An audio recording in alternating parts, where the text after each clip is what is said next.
Ce qui m'intéresse, c'est de m'adresser ici à vous en tant que donc expert en géopolitique, mais aussi en tant qu'enseignant, puisque comment vous faites pour réconcilier le réel, le récit, l'approche mainstream des médias, et pour répondre aux attentes du devoir que vous avez en tant qu'enseignant de transmettre le savoir, mais aussi de transmettre la réalité d'information, et puisque l'information est en train de se créer. Donc j'aimerais qu'on évoque ce sujet qu'on entend rarement dans les médias. J'ai rarement l'occasion d'avoir un professeur qui enseigne in situ ce genre de sujet. C'est un vaste sujet. En tout cas, je suis moi-même père de famille, j'ai des enfants qui m'ont posé des questions. J'aimerais savoir comment vous réconciliez ces éléments-là. C'est une question en effet fondamentale pour la transmission d'une méthode d'analyse, d'un savoir. Et en fin de compte, l'objectif pour un enseignant, c'est de faire en sorte que les étudiants puissent penser par eux-mêmes, comprendre le monde. Et sur mathématiques, la géopolitique, c'est que les étudiants puissent comprendre la configuration géopolitique mondiale, européenne, avec les outils et les outils qui leur permettra justement de faire une analyse indépendante. Dans mes cours de géopolitique, donc, j'explique il y a plusieurs approches dans la méthode de l'analyse géopolitique. Il faut d'abord, évidemment, analyser quels sont les enjeux à différentes échelles, c'est-à-dire qu'est-ce que veut dire ce conflit en Ukraine à l'échelle régionale. Par exemple, République populaire du Donbass avec le gouvernement à Kiev, mais aussi la relation entre l'Ukraine et la Russie et le niveau pan-européen, l'Union européenne, l'OTAN et la Russie, et au niveau mondial, qu'est-ce que cela signifie dans la configuration géopolitique mondiale et le processus en évolution entre l'unipolarité et la multipolarité les équilibres géopolitiques mondiaux. Alors, il y a l'aspect, je dirais, théorique, avec la lecture d'ouvrages fondamentaux sur une thématique précise, remonter aussi dans l'histoire pour comprendre les facteurs historiques qui amènent à comprendre la situation actuelle, l'identification des acteurs, quels sont les acteurs importants, Kiev, Moscou, Bruxelles, Paris, Londres, Washington, Pékin, et ensuite, il faut aller sur le terrain. Toute analyse géopolitique se doit aussi d'être complétée par une analyse sur le terrain et des entretiens avec le maximum d'acteurs. Donc, c'est nécessaire dans mon travail de géopolitologue d'essayer de voir par moi-même le terrain, et je le transmets cette manière de faire aux étudiants, et je leur explique quelles sont les visions rivales du monde. Avec, comme je l'expliquais tout à l'heure, il y a une vision euro-atlantiste exclusive, centrée sur Washington, avec une Europe, je dirais, américaine, comme disait le général de Gaulle, de Vancouver à Washington, Bruxelles, Kiev, et en rivalité avec une Europe européenne, encore un terme du général de Gaulle, Paris, Berlin, Moscou, euh, et, euh, et donc ce conflit en Ukraine ne peut être compris que par justement la comparaison des projets rivaux sur le territoire avec différentes dimensions. Il y a une dimension géostratégique, la question de la perception d'encerclement de la Russie vis-à-vis de l'élargissement de l'OTAN, qui est fondamentale, et des questions géoéconomiques, avec notamment la question de l'approvisionnement en gaz russe de l'Europe, avec la destruction des infrastructures Nord Stream 1, Nord Stream 2, et qui théoriquement va permettre la montée en puissance de l'exportation du gaz de schiste américain. Une dimension civilisationnelle, parce que ce conflit est aussi un conflit civilisationnel, je dirais, le monde des puissances maritimes avec la démocratie libérale et multiculturaliste, la vision liquide du monde, de la société ouverte, avec le sans-frontiérisme, les flux d'immigration massifs, la mise en avant de l'individu et non pas de la nation, le déracinement des sociétés, et d'un autre côté, les puissances continentales, dont la Russie est l'un des piliers, la civilisation européenne qui est basée sur l'enracinement des nations, le modèle d'Europe des nations souveraines et non pas l'intégration euro-atlantiste, l'enracinement des peuples qui préservent leur culture, leur identité nationale et européenne. Et voilà deux mondes qui s'entrechoquent au niveau mondial. Et donc, c'est extrêmement intéressant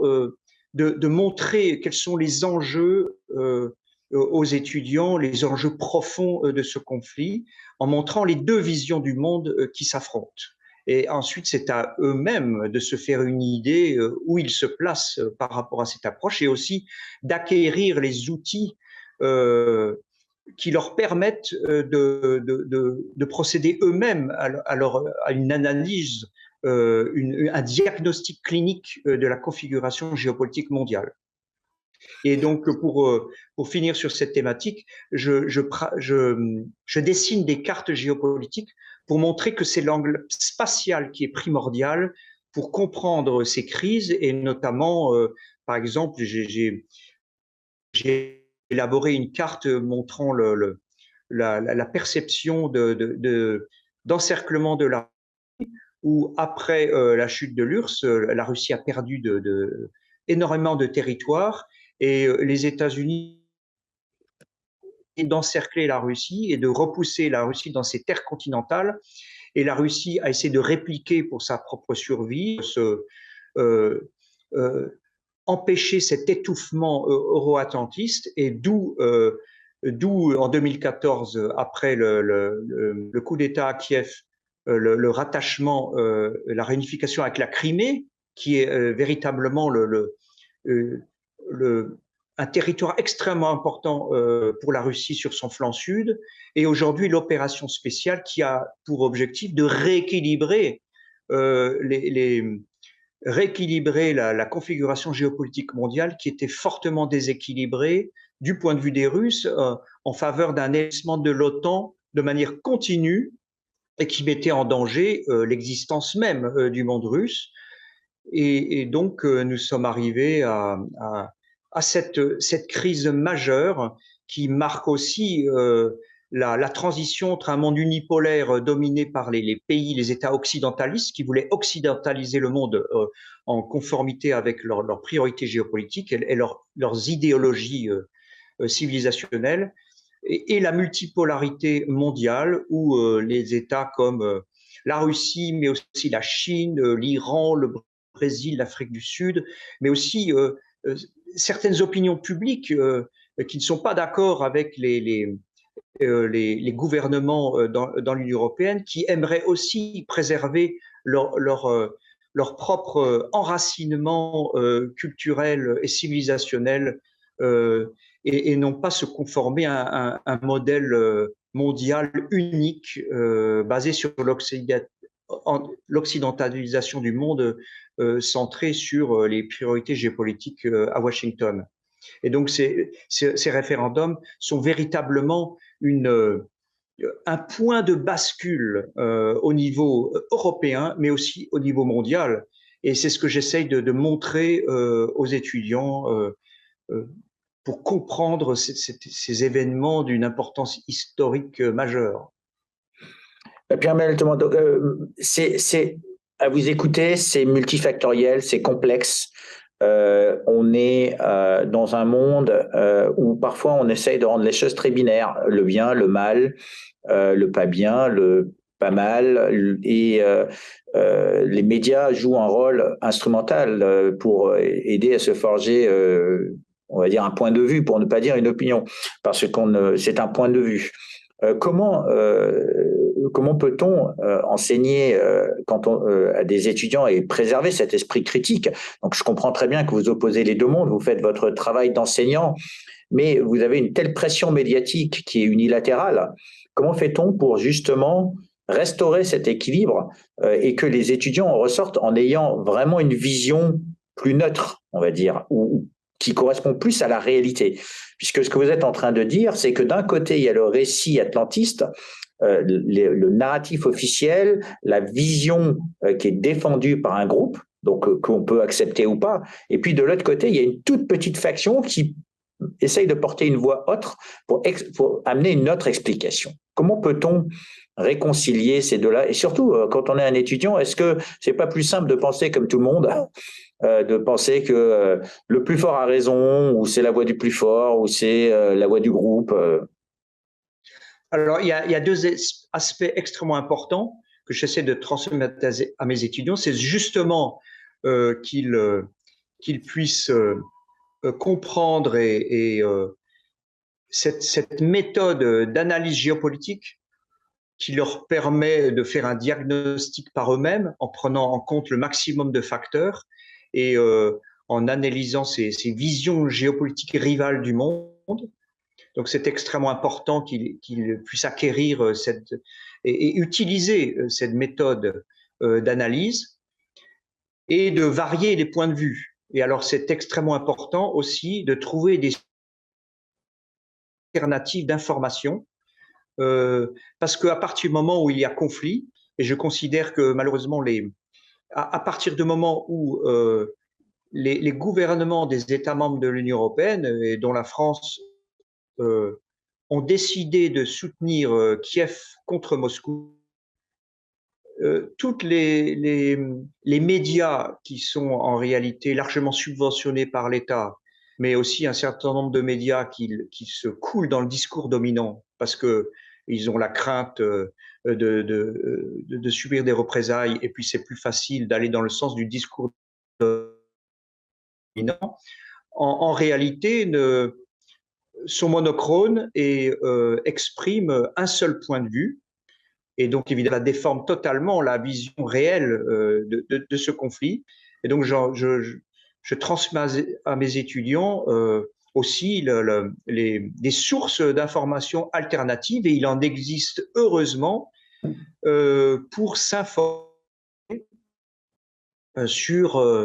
la réalité de ce conflit, parce que en géopolitique, d'ailleurs, pour arriver à surmonter une crise, il faut toujours prendre le point de vue de l'autre. Il n'y aura pas de sortie de crise sans prise en compte des intérêts vitaux de la Russie, de la vision de Kiev, et puis des États européens, des États anglo-saxons, enfin les intérêts géopolitiques de ces différents acteurs, et pour arriver à une négociation. Mais nous sommes à un moment extrêmement important dans la configuration géopolitique mondiale, parce que il n'y a plus pour l'instant d'accord sur le système international, et donc il n'y a plus accord sur l'interprétation du droit international.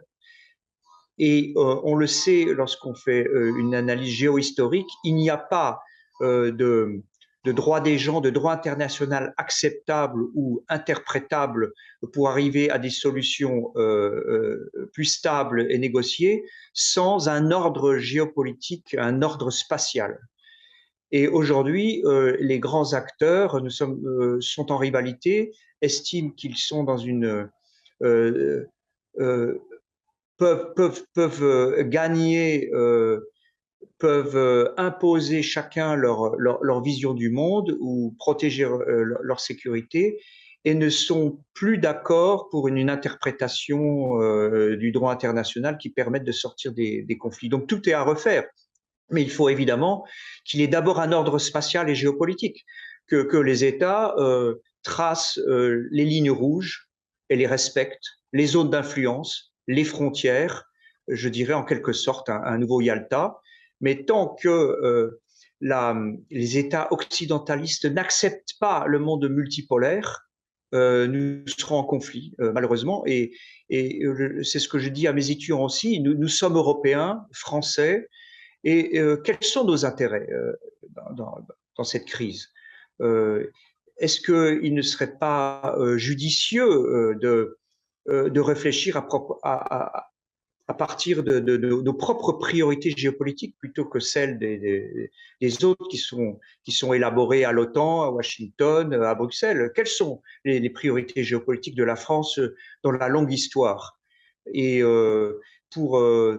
arriver à une marge de manœuvre